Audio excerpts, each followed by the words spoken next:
도봉구는 진짜 큰 인물에 대한 선호가 있는 지역이다. 정치가 뜨거운 지역이다. 그리고 정말로 인물을 많이 보는 지역이다 라는 생각이 들었고, 국민의 기대에 미치지 못했습니다. 조금 불충분했던 것 같긴 하거든요. 못해서 죄송합니다 까지는 좋았으나 그래서 어떻게 하겠습니다 가 좀 부족했던 것 같아요. 하나는 소통일 것 같고요, 하나는 유능, 하나는 신뢰, 이렇게 해야 될 것 같아요. 20년 뒤에 투표권이 생겼을 때 지금의 김재섭을 보고 우리 아버지를 투표할 만하네 라는 생각이 드는 정치를 하고 싶다. 멋있는 이야기들 많이 하셨거든요, 그날 때도. 그리고 본인이 법무부 장관일 때도 사실 대부분이 위선인 것으로 밝혀졌잖아요.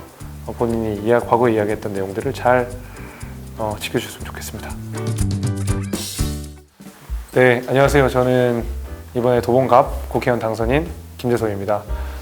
저를 지지해주시고 선택해주신 도봉구민들께 진심으로 감사의 말씀을 드리고요.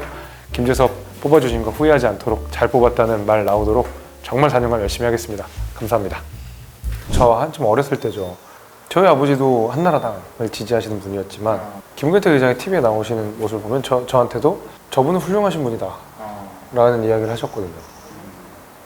그리고 인재근 의원이 초선이 됐을 때도 여전히 돌아가신 김근태 의장에 대한 향수가 있었던 거고, 그리고 민주화를 이끌었던 김근태라는 사람의 배우자이자 민주화 동지로서의 인재근의 위상이라는 것은 굉장히 컸어요. 물론 마지막에 갈수록 피로감이라든지 비판 여론이 있었지만 도봉구는 민주당이라서 뽑아준 게 아니라 진짜 큰 인물에 대한 선호가 있는 지역이다. 정치가 뜨거운 지역이다.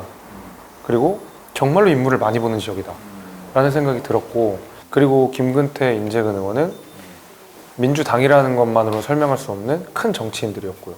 그들의 어깨와 견줄 만큼의 큰 정치인들이 되는 게 또 저한테 남겨준 숙제이기도 하죠. 매우 필요하다고 생각합니다. 매우. 어떤 측면에서? 결국 수도권에 120석이 넘는 의석수가 있고, 수도권에 우리나라 인구의 거의 과반 가까이가 살고 있고, 대선을 치르든 지선을 치르든 총선을 치르든 수도권의 민심을 놓치고서는 선거 승리를 할 수가 없어요, 구조적으로. 근데 지금 우리가 수도권에서 목소리를 낼 수 있는 사람이 서울에서 11명 밖에 없죠. 37석은 저쪽이니까 3분의 1도 안 돼요. 저희가 목소리 반영 자체가 안 되고, 게다가 강북은 더 없어요. 저 하나뿐이잖아요. 수도권의 민심을 잡기 위해서라도 수도권에서 선거를 치러본 사람, 수도권에서 그 매서운 바람을 느껴본 사람들이 이대로 가면 죽는다, 이 정도의 위기의식을 갖고 지도부로 들어가야 된다고 생각합니다. 예컨대 이번 총선에서 제가 제일 안타까웠던 것은 뭐 종북 현수막 걸다가 급하게 철회했잖아요. 네네. 이게 수도권에서 먹히겠냐고요. 네. 영남에서는 맞을 수 있어요. 주류들이 영남이면 메인 캠페인도 그렇게 나올 수밖에 없다고요. 사람이 그렇기 때문에. 그래서 저는 수도권에서 주도권을 잡고 가야 된다고 생각합니다. 국민의 기대에 미치지 못했습니다. 조금 불충분했던 것 같긴 하거든요. 저 개인적으로는 뭐 질문 드린 거죠. 왜 야당과의 협치 얘기가 없느냐. 오히려 너무 당연해서 안 했을 수도 있다고 생각하거든요. 너무 당연한 얘기고, 그 전에 나왔었던 메시지가 야당과 고민 중이다, 이런 비슷한 내용이 나왔다고 생각해요. 그렇기 때문에 안 했다라고 생각이 들지만, 그럼에도 불구하고 뭔가 진짜 달라졌는데? 라는 확실한 키워드 몇 개가 더 들어갔으면 좋았지 않았을까. 물론 이렇게 하려고 했지만 못해서 죄송합니다 까지는 좋았으나 그래서 어떻게 하겠습니다 가 좀 부족했던 것 같아요. 하나는 소통일 것 같고요, 하나는 유능, 하나는 신뢰, 이렇게 해야 될 것 같아요. 소통은 국민들의 요구에 부응해야 된다, 민감하게 부응해야 된다는 얘기고, 유능은 그래도 보수정당은 집권하면 그래도 경제는 잘해, 먹고 사는 건 잘해, 이런 모습들을 빠르게 복원해야 된다는 거. 민생 문제가 시급하기 때문에. 마지막에 신뢰. 과거에 윤석열 대통령이 당선됐을 때 국민들이 기대했던 것들, 3년 남은 기간 동안 국민들이 저희에게 보내줬던 사랑의 기반이 되었던 그런 많은 가치들이 있잖아요. 정의, 공정, 상식, 이런 것들을 회복해서 국민들께 다 신뢰를 드리는 것이 필요하지 않을까 생각이 듭니다. 첫 번째로 제가 30대로서 국회에 들어갔던 만큼 미래의 담론을 정치권 안에, 제도권 안에 가지고 오고 싶어요. 아까 말씀하신 헬스 이런 것도 굉장히 중요한 아젠다거든요. 건강과 관련된 정책들 정말 중요한 아젠다인데, 우리는 항상 아프고 나서 돈을 들어가야 되는데 정치적 에너지를 쏟지, 얼만큼 사람들을 건강하게 만들 것인가에 대한 에너지를 쏟진 않아요.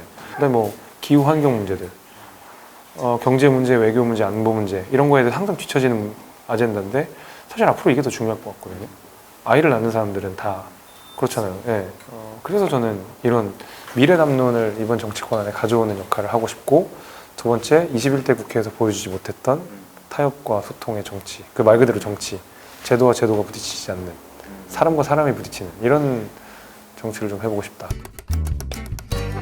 일단 고맙다는 말을 해야 되고, 그리고 20년 뒤에 투표권이 생겼을 때 지금의 김재섭을 보고 우리 아버지를 투표할 만하네 라는 생각이 드는 정치를 하고 싶다. 그게 첫 번째고, 저출산 문제는 아기를 낳아보니까 왜 심각한지 알겠더라고요. 과거에는 되게 추상적이고 그냥 이념적인 접근 방식이었다면 이제는 전 당장 이사를 가야 되거든요. 애가 집이 너무 많으니까 이사를 가야 하더라고요. 그럼 조금 더 큰 집으로 가려면 돈이 더 드는 거고, 아내가 당장 애를 낳으면 회사나 학교를 못 다니게 되니까 뭐 커리어 단절 문제가 생기고, 이거 어떻게 해야 되나, 뭐 이런 문제들이 이제 피부로 와닿게 되는 거죠. 조금 더 잘할 수 있을 것 같습니다. 체육을 업으로 사는 사람들에 대한 처우 문제는 굉장히 심각한 상황이에요. 그러니까 대부분의 운동선수 출신들, 그 다음에 운동을 가르치는 사람들의 거의 대부분이 비정규직이거든요. 그러다 보니까 아이들도 좋은 양질의 체육 교육을 받을 경험이 없고, 뭐 영양이라든지 뭐 이런 문제에 있어서도 사실은 왜곡되거나 아니면 인터넷에 있는 부정확한 정보들을 해서 아이들의 식습관이 이상해져서 뭐 비만이 되거나 아니면 뭐 건강이 나빠지거나 이런 문제들이 좀 있고, 무엇보다도 소득 수준과 지금 비만율은 굉장히 유의미한 연관이 되어 있거든요. 상관관계가 있거든요. 이걸 단순히 그냥 운동 좀 하고 하면 좋고 안 하면 나쁘지라는 정도의 접근으로 될 게 아니라, 그래도 운동에 관심을 꾸준하게 가져오고 선수 생활도 해봤던 제가 이걸 정책적으로 어떻게 엮어내야 지금 이 상황에 있는 전반적인 문제들을 풀어낼 수 있을지, 이런 고민들을 하게 되는 거죠. 글쎄요, 뭐 멋있는 이야기들 많이 하셨거든요. 학교 다닐 때도, 그리고 본인이 법무부 장관일 때도, 민정수석일 때도 멋있는 말 많이 하셨는데, 뭐 사실 대부분이 위선인 것으로 밝혀졌잖아요. 그리고 스스로가 형법 교수셨고 죄와 벌을 다루는 법학 과목의 교수셨는데, 본인이 뱉은 말을 잘 지켰으면 좋겠습니다. 본인이 뱉은 말도 못 대면서 야당의 대표로서 권리를 주장하기에는, 그리고 대통령의 국정 파트너로서의 지위를 요구하기에는 본인이 이야기한 대로 본인 스스로도 피해자이기 때문에 법치주의라는 면에 있어서도 본인의 입지를 또 잘 헤아려서 본인이 과거에 이야기했던 내용들을 잘 지켜주셨으면 좋겠습니다.